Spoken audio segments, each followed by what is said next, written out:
Walk into most old photographs of frontier cabins, and you'll notice something that looks almost out of place. There's a blanket, a hide, or a piece of heavy canvas hanging across the doorway. Not outside the door, not on the door, hanging on the inside, draped over the frame like someone forgot to take the laundry in. Modern people look at that and assume it was decoration, or poverty, or just the way things looked before real doors existed. None of those explanations are right, and none of them get at the actual reason this was one of the most practical habits mountain settlers developed. Because the blanket over the door was not about a missing door.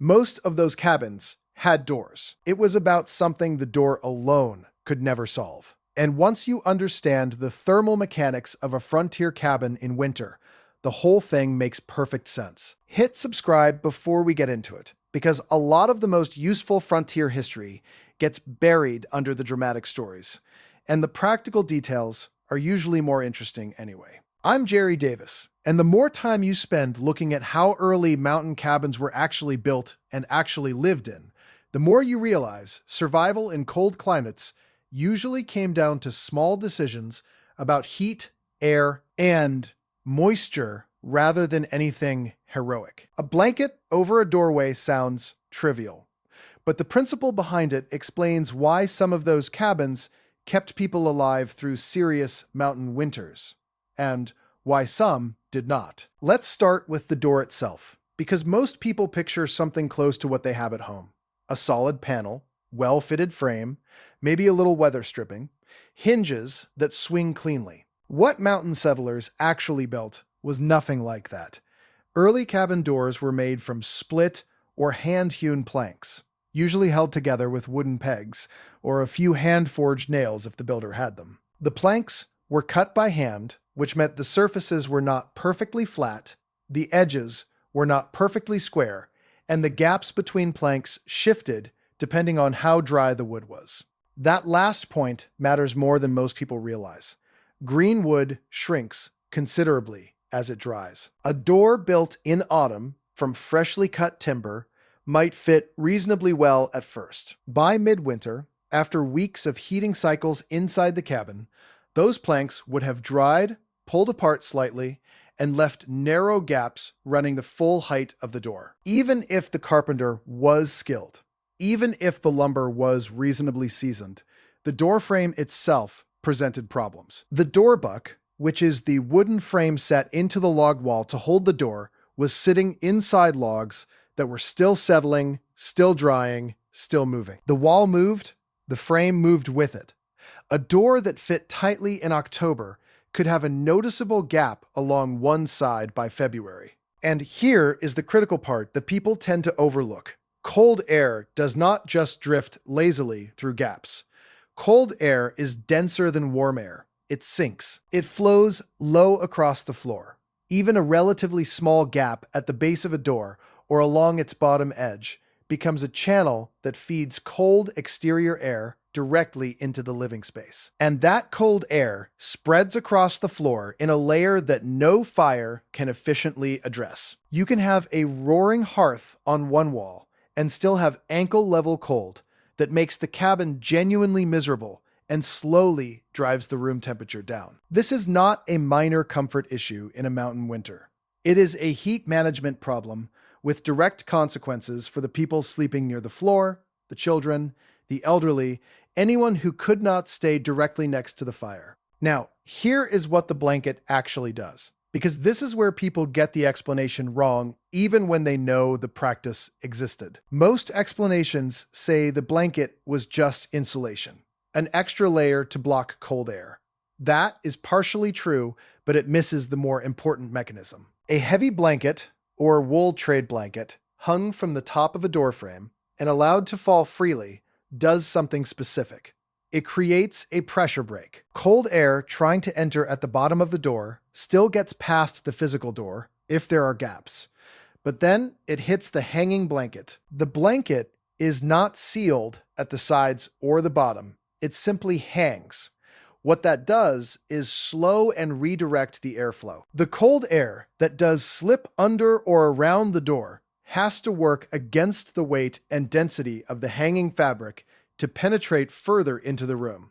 More importantly, the blanket addresses the stack effect from the warm side simultaneously. Warm air inside a heated cabin wants to rise and escape through any gap at the top of the door or frame. A blanket hung over the full height of the door opening interrupts that convective loop at the doorway itself. You slow both the incoming cold air at the bottom and the escaping warm air at the top with the same piece of fabric. That is not an accident. That is a practical understanding of how air moves in a heated space, arrived at through direct experience by people who could not afford to waste firewood. The choice of material was equally deliberate when settlers had options. Wool was the preferred material for winter door coverings, for the same reason it was preferred for clothing. A wool blanket continues to resist airflow, even when it picks up moisture from condensation or from people brushing past it with wet clothing. It is heavy enough to hang with some drape and weight against the doorframe, rather than billowing inward with every pressure change. And critically, wool does not become stiff and brittle in severe cold the way some leather and early canvas materials could. Period accounts describe trade blankets being used specifically because of their thickness and weight, not just because they happened to be available. Animal hides served before woven blankets were common, and some settlers used them throughout. A brain-tanned hide is actually fairly supple and continues to block airflow effectively. Green or poorly processed hides would stiffen badly in cold, which is part of why the work of proper hide preparation mattered so much. A stiff, cracked hide hanging in a doorway has gaps and edges that defeat the whole purpose. This is the kind of detail that gets left out of the romanticized version of frontier skills, where everything the old-timers did supposedly worked perfectly. The blanket also served functions beyond winter drafts, and understanding the full picture helps explain why it stayed common even in seasons where cold was not the primary concern. In summer and early fall, a lighter cloth or thinner canvas hung over the door kept insects out while allowing some air movement. This was particularly important in lower elevation cabins near water, where mosquitoes and biting flies were a serious health issue, not just an annoyance. The frontier did not have screen wire. Oiled paper covered some window openings in more established cabins. The door covering was one of the few practical tools settlers had to reduce insect entry into the sleeping and cooking space. Flies contaminating food preparation areas were a direct sanitation problem, and any barrier that reduced their access had real value. There is also a light control component that people rarely discuss. Mountain cabins typically had very few and very small windows, or none at all in the earliest construction. A door was often the primary natural light source for the interior.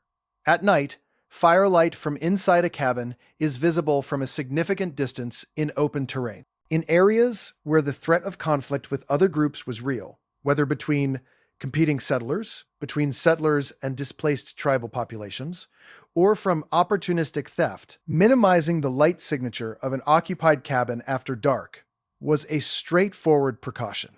A blanket over the door did not make the cabin invisible, but it reduced the brightness visible from outside while still allowing people to enter and exit without removing the door from its hinges. That last detail matters more than it sounds. Many early mountain cabin doors were hung on wooden pintles or leather hinges, both of which wore out and could fail. Some doors were set into the frame in ways that made them difficult to open smoothly, especially when the wood had swollen from moisture or settled out of square. A blanket over the door could be pushed aside in a second. The door itself might require lifting, pulling, and managing in ways that were slow and awkward, especially in darkness, especially in an emergency, especially when carrying something. The blanket was faster to pass through in routine daily movement, and many accounts suggest settlers used the blanket as the primary barrier during daylight and secured the door itself only at night, or during severe weather. Some historians and historical reconstructors have pointed to the blanket door covering as one of several practices that illustrate how frontier builders thought about shelter in layers rather than as a single fixed barrier. This is worth sitting with because it actually reflects a more sophisticated understanding of building performance than the single wall approach. The idea is that no one element of a shelter is expected to do everything. The log wall keeps out wind and most precipitation. The chinking fills the major gaps between logs, but is imperfect and requires ongoing maintenance. The door blocks most infiltration, but fits imperfectly and moves seasonally. The blanket catches what the door misses and manages the air boundary at the most used opening in the building. Modern buildings use a version of this same logic in cold climates. Entry vestibules, sometimes called airlock entries or mudrooms, create a small intermediate space between outside and inside that prevents direct exchange of air every time the door opens. High-performance modern buildings use multiple sealed door systems, threshold gaskets, and weather stripping specifically to address the same air infiltration problem the blanket was handling by simpler means. The principle has not changed.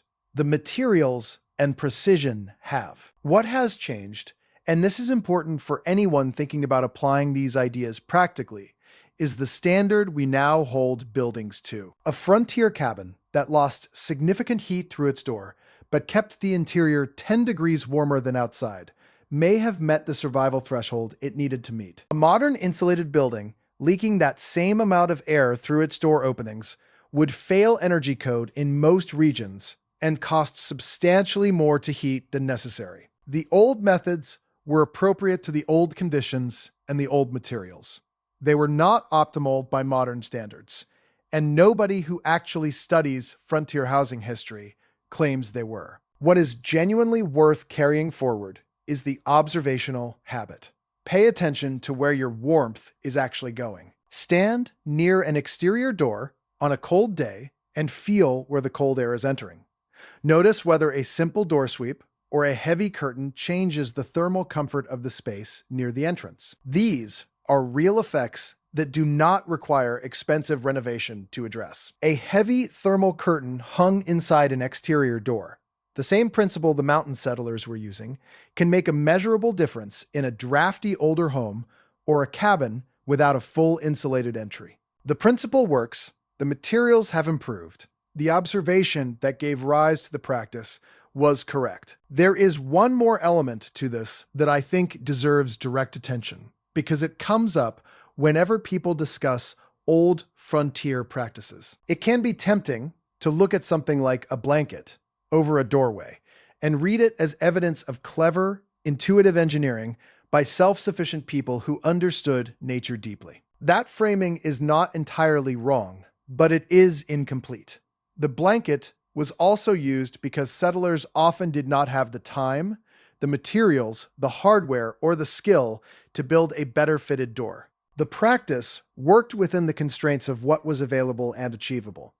If those settlers had access to modern weather stripping and a well-fitted solid door with a proper threshold seal, most of them would have used it. The blanket was a practical response to real limitations, which makes it useful to understand, but not automatically superior to better engineered solutions. Understanding why something worked also means understanding what it was compensating for. A blanket over the door was compensating for an imperfectly fitted door in a structure with limited thermal mass, minimal window area, and a single room layout that had to serve as kitchen, sleeping space, and workspace simultaneously. The whole system had to be understood together to make sense of any one part of it. That is what actually makes frontier building history worth studying.